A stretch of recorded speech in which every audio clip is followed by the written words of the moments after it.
तुमचं काय नाव आहे? तुमचं नाव नाहीये सातबाराला. इथं आरडाओरडा करायचं नाही. वडिलोपार्जित जमीन आहे, आमचा मालकी. एक मिनिट ऐका आता. तुमची असेल त्यांची असेल मला माहित नाही. मी काय त्यांनी चालणार इथं बाहेर काय त्याची मंडळी यांच्या ऑर्डर मध्ये आमच्या कोणाचे नाव आहे का मॅडम? यांच्या ऑर्डर मध्ये आमच्या कोणाचे नाव आहे का? आमचे नाव मी काय सांगते समजलं का?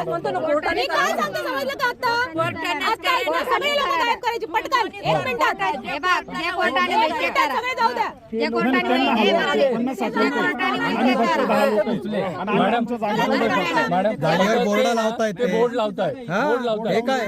हा बोर्ड लावतायत ते. आम्ही गेलो की बोर्ड आमचा कब्जा आहे तर बोर्ड कशाला लावताय तिथं? तुम्ही कोर्टात स्टे आणा मग त्याच्या विरोधात. हा करू ना मॅडम, हो करू ना, कोर्टात करू ना. जागेवर हे बघा सेल्फ डिफेन्स ऑफ प्रॉपर्टीचा राईट आहे मॅडम, असं नाही करता येणार. आता त्यांच्याकडे 8 तारखेची लेटेस्ट ऑर्डर आहे. असू द्या.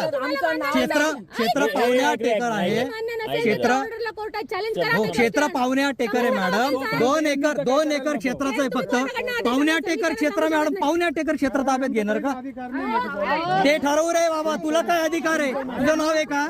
तू आहे का पार्टी? मग तू कशाला बोलतोय इथे? तुम्हाला मी सांगितलेलं समजलं का? जा पटकन कोर्टात जा. तुम्ही स्टे आणा बरं याच्यावर त्या ऑर्डरच्या विरोधात.